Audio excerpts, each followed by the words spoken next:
Welcome to Creating from the Heart, the Artistry of Living. I'm Suzy Vance, and I'm here with Drew White.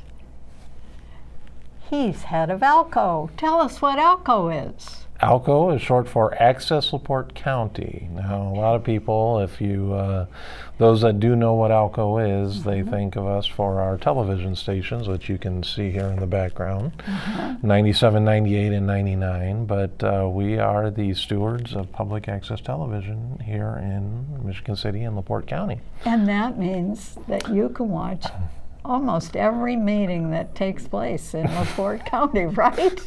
That is among the benefits of working for Access LaPorte County. Yes, Suzy. So you know everything that's going on. We get to see everything that's going on, and it kind of helps keep me in the loop, and I'm able Keeps you in the loop and see what's going on. But again, does it keep everybody honest? Well, we try our best, but at the same time, I don't like to see. A lot of times people. One of the things that I think that we are seeing right now with local government is that a lot of times, we talk about a word that's transparency. We always want to make sure that the public's business is being done transparently so that everybody knows what's going on. But I think that kind of what we see in recent times, at various levels of government, is a challenge? It's a little bit of a challenge, and one of the things that I think is important is that we have to be able to have civil discourse. I think that one of the biggest challenges that we have is that we need to be able to talk things through, and I think that a lot of times, even with people you don't agree with. And that's the most important thing, is that we have to be able to have conversations with people that we don't agree with. And I think that that's one of the things that I really find most challenging these days, is that I can have a conversation with someone that disagrees with me, and we have a very productive conversation. I always tell people that one of two things happens. Either you are able to strengthen your own, opinion or your beliefs because you are being told from the opposite side. Again, I don't like taking sides, but if you talk to somebody who doesn't necessarily disagree with you, you get to see their perspective, and I think that that's very important to, hear other things, because every now and then, you'll have a conversation and you'll be sitting here saying, I never really thought of it that way, that I still believe that in the opposite perspective, but at the same time, I gain a little bit more appreciation for where someone else might be coming from. Or the other thing that can happen is that it'll strengthen your argument when you are sitting here and you further hear what other people are saying, or they try and tell you why they think that they're right. I can say, I still don't think you're right, but thank you for strengthening my own argument a little bit. But again, the most important thing that I implore on everybody, and I don't even want to single out government, is that we have to be able to have civil discourse. We have to be able to have conversations that are uncomfortable. We have there are conversations that need to be had right now regarding race, regarding religion, regarding abortion. It's not stuff that we are comfortable talking about as a society, but yet here we are. And if we want to even as people sometimes. And if we want to get past the point where we are right now, where we're just at each other's throats. We are polarized, really, really bad right now, and it's unfortunate. And so, Kevin, how did you get to ALCO? The last time I talked to you, you had just arrived. I had just arrived, and so it's been a long long journey. Did you ever think you were going to be doing this when you were a kid? I don't know that I knew that I was going to be doing this as a kid, but I think as a kid I initially wanted to be a paramedic and then I found out that I'm squeamish and don't really like to do the blood thing. Ruled that out. Good. Then I wanted to be a pilot. I wanted to be a pilot. I don't know. Obviously, with the camera, we can't see it, but over there, I've always been fascinated by commercial airplanes, and on my dad's side of the family, several of my uncles actually worked for Boeing out in the Seattle area. And I've always been mesmerized by how these things can just basically lift off the ground, fly thousands of miles, and get people everywhere. But then I discovered that I don't really like driving a car because it's like, too... I don't know. I just don't like driving a car. I don't think it'd be a good idea if I was at the helm of an airplane with 200 some odd souls in the back. But most people know me as a communications person. My first job was in high school. I worked for the News Dispatch in the sports department, and so I basically took phone calls from coaches. This is back before the internet. Now we're used to getting information instantly like that on the internet. But 1993, 1994, 1995, before the internet.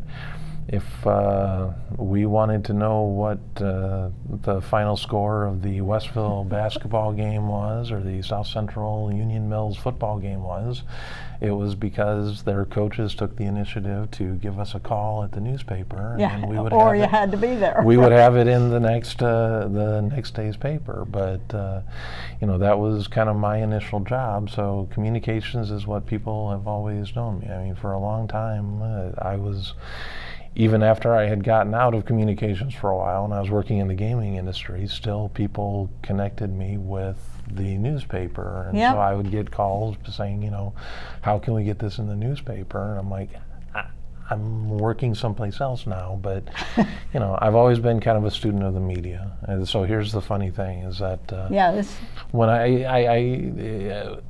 we probably should have seen me being a media person coming, because I was the type that, when breaking news happened, there used to be a time where breaking news wasn't every single thing that happened, but, if there was some type of disaster or, something like that, I would be the one that I would flip from channel to channel to see how all of the different networks were covering it. And again, it's not often that you see like a 9 or 10-year-old that's actually interested in how that's happening, but that was me, Suzy, way back in the day.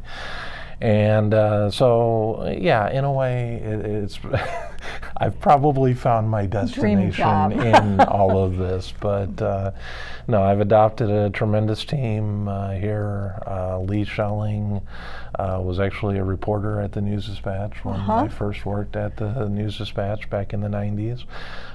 Kevin Harmon is a local photographer. He was actually a stringer in the sports department at the News Dispatch way back when.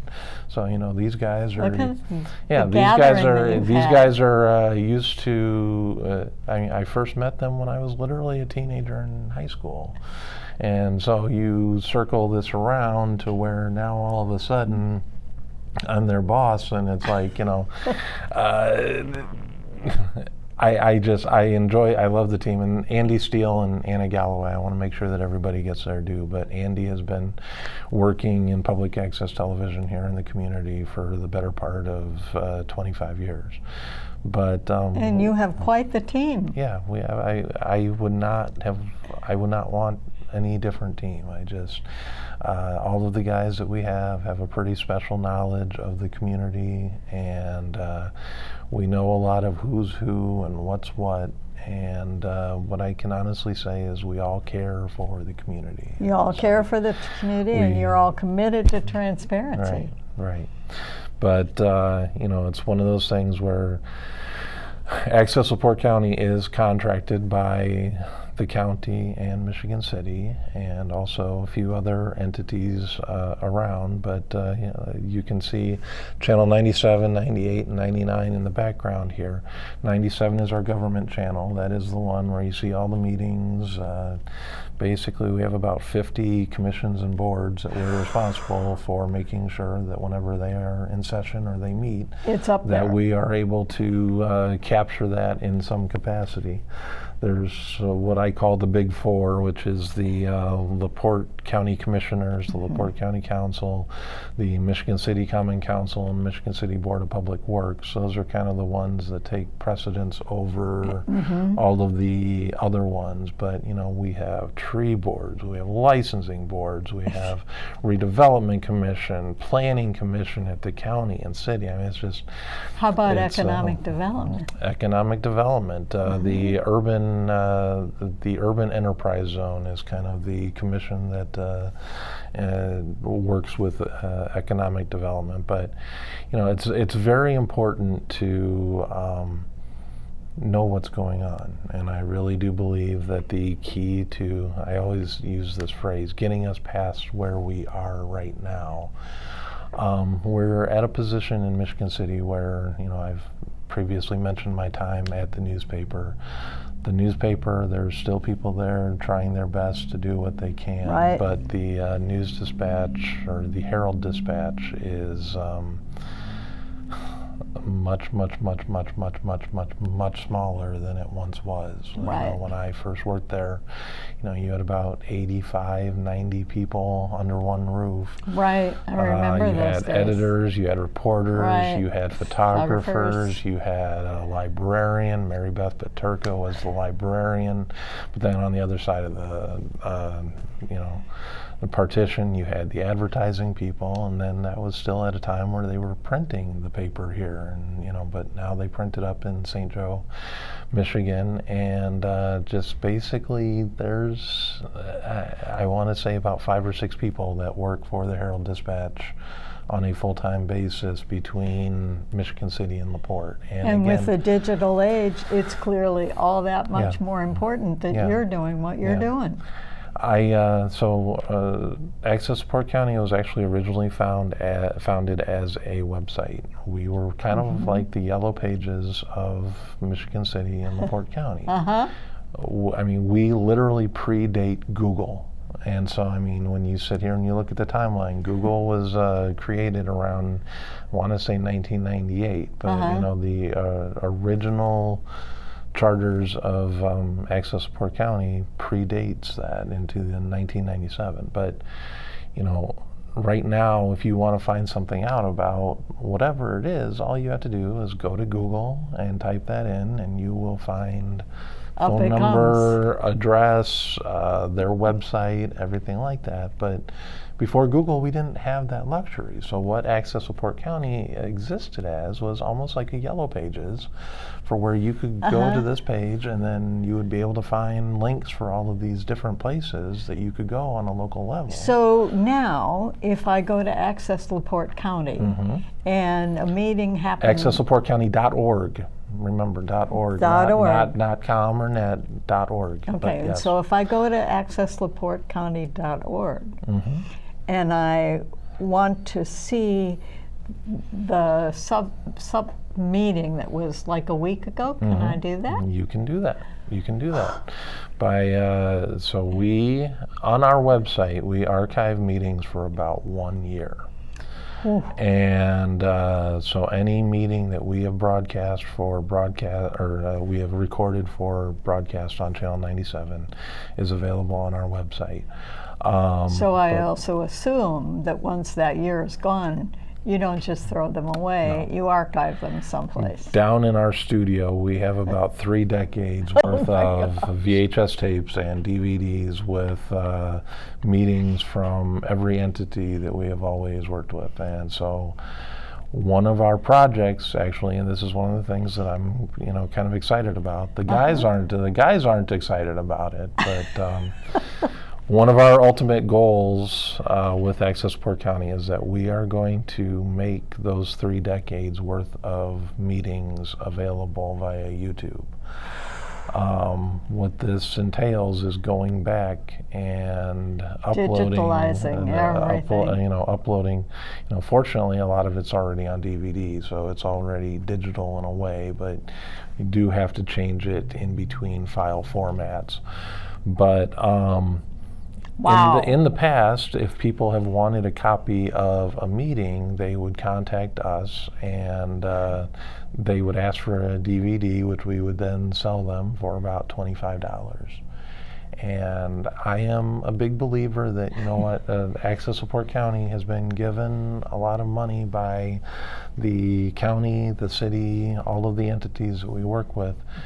We're already paying for it, so I mean, to speak. it's in the best interest of everybody to have these meetings out there And available. where they don't have to come and purchase them, or that we have to go and flip through literally tens of thousands of DVDs trying to find the exact one. So how long do you think this project's going to take you? Let's put it this way. I'm not going to quote any type of date. I would, if I were to even venture a guess, I would say that the earliest that something like this is going to be accomplished, you know, short of us being able, exponentially growing and being able to bring someone in that's just going to focus on that, I would probably say you'd be looking around 2025, 2026 before we're able to get it all up there. And Sounds again, to me like you need a good like grant. right now.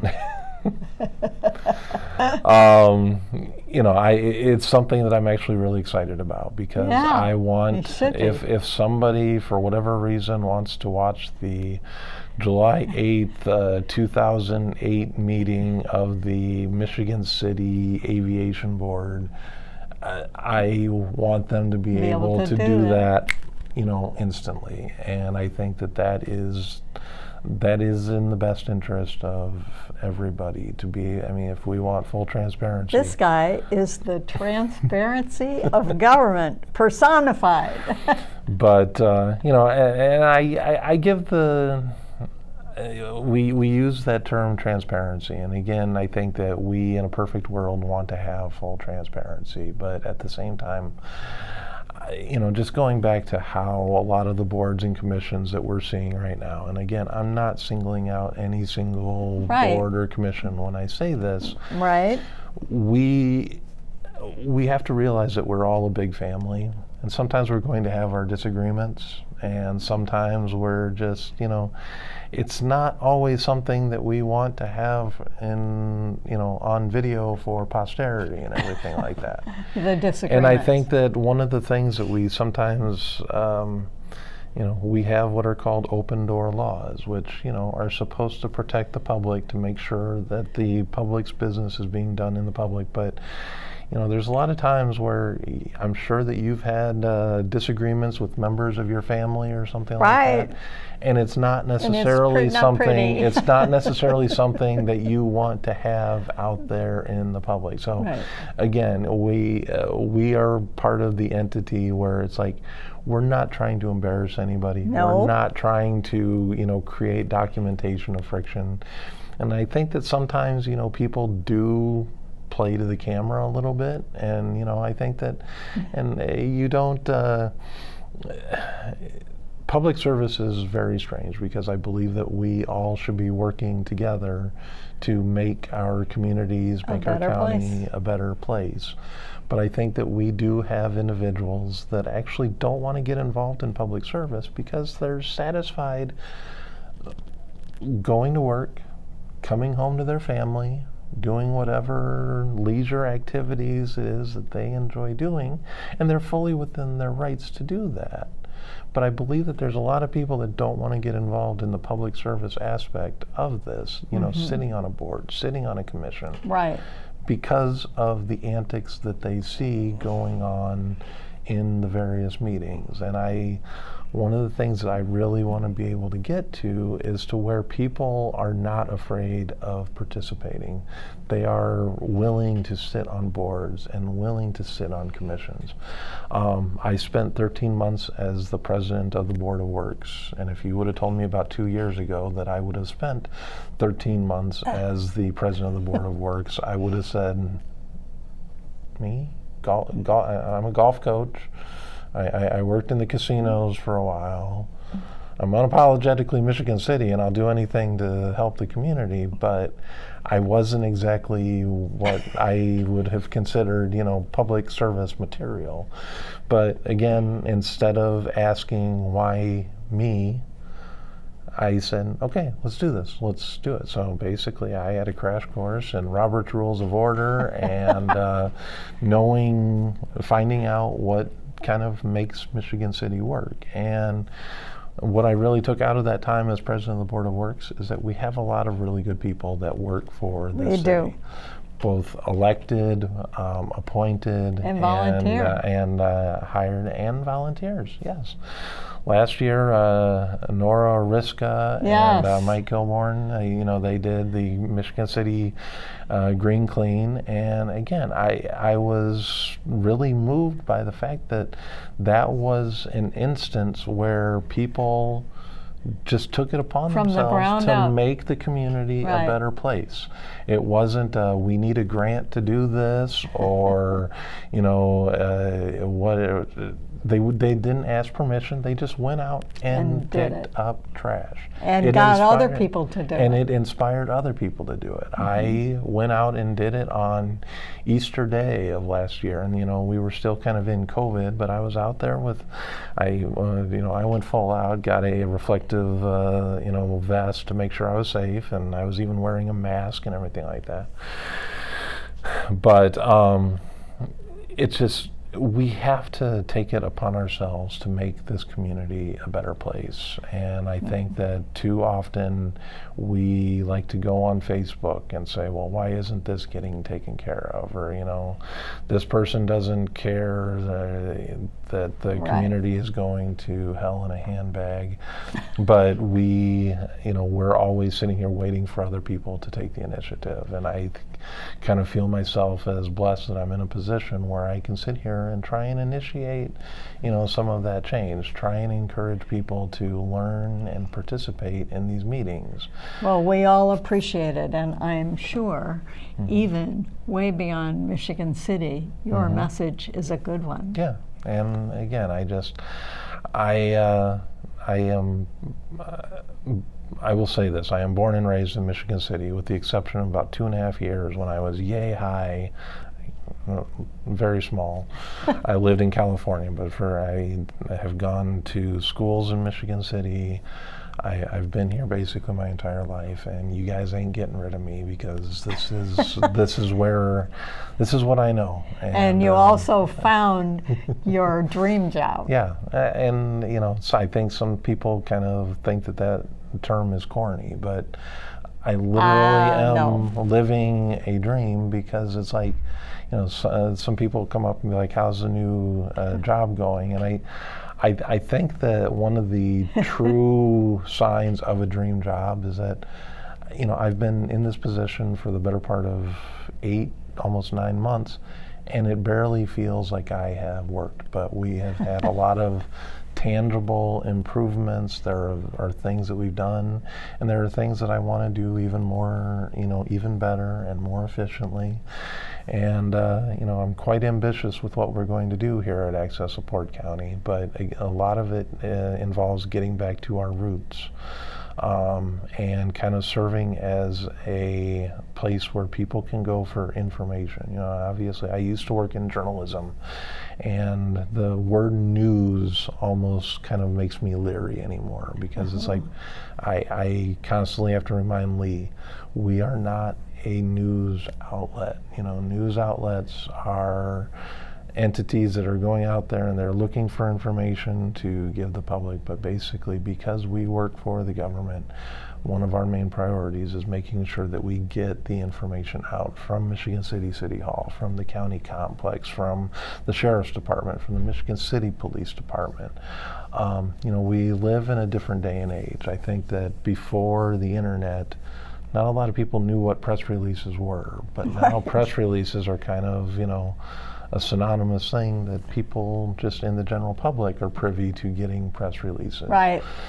Newspapers used to get press releases, and then they would have a reporter call and follow up with the story, do an interview, get some quotes and stuff like that. But we're in a day and age where most companies and entities are doing that for themselves. And so, one of the things that I believe is important is that we give people the information to digest in the manner that they choose. Right. And I think it gives me time to reflect, because for a long time the newspaper had reporters that would go to city council meetings, whatever meetings, and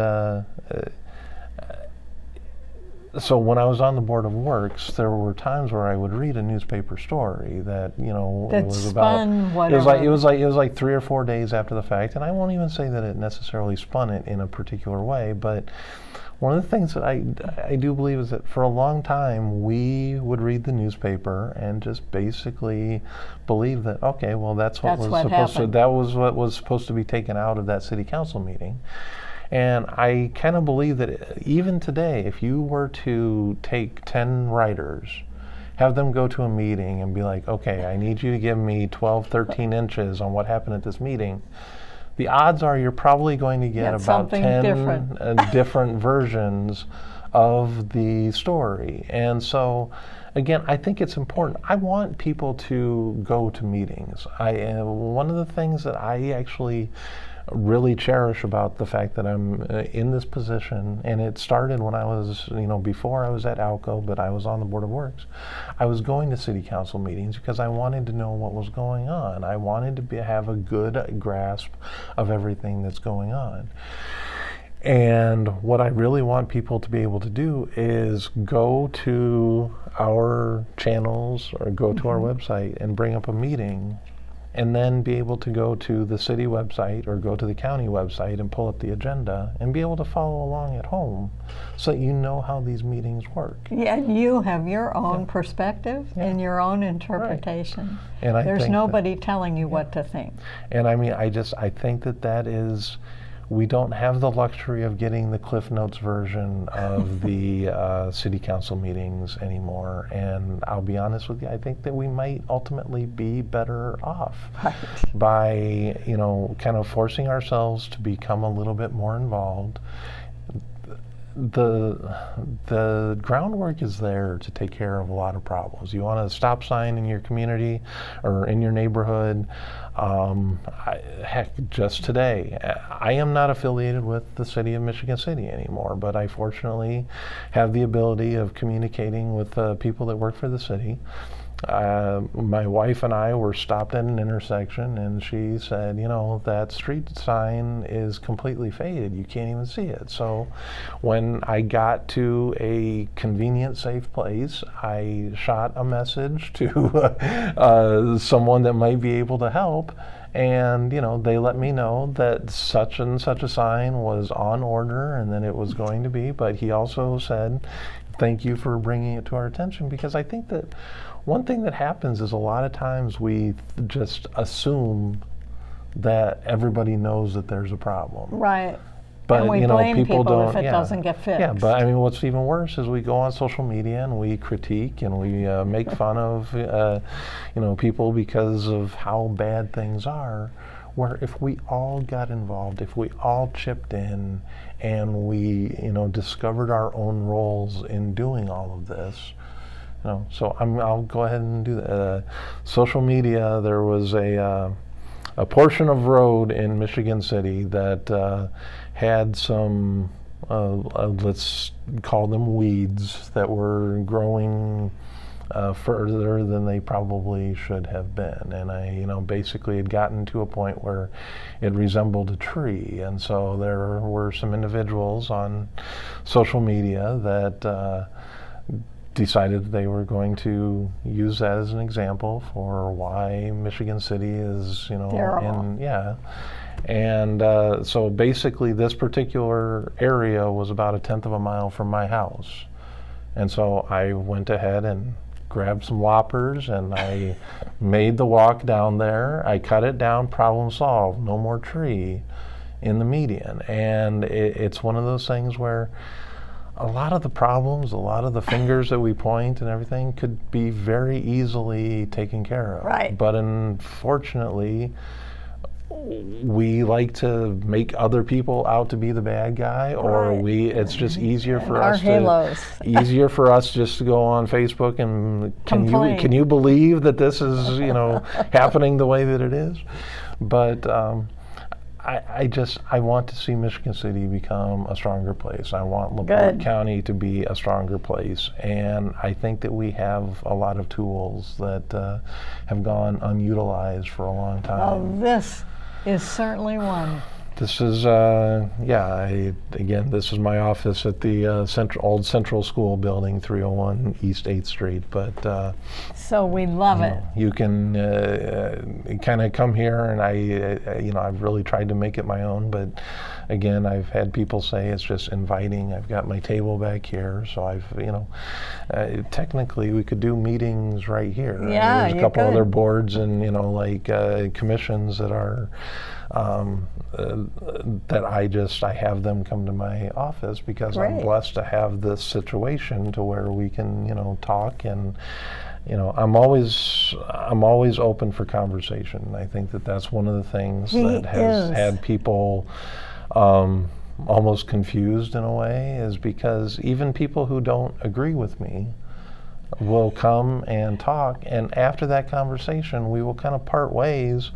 And it's kind of funny because they're like, well, he's not a bad he guy. Listened. He listens. And I think that listening is really a lost art in this day and age. Me too. And I think that we need to do a better job of listening. And if we listen a little bit more, I think that a lot of the criticisms, a lot of the problems that we face nowadays might just go by the wayside if we learn that we're all trying to do the same thing. We're all trying from your mouth to God's ears. Yeah. And we always talk about the pursuit of happiness. I think that we have too many individuals who aren't necessarily worried about other people's pursuits of happiness. And there's no easy fix to where we are as a society. But there is at least one guy out there who's making it all who's a glutton available. for punishment and is going to do his best to make sure that we try and achieve happiness for everybody. But Drew White from Access LaPorte County. Suzy, thanks for coming. Much. Thanks for coming back. It was good to see. It was good to see you again. Yeah. Okay. Take care. Bye. Bye.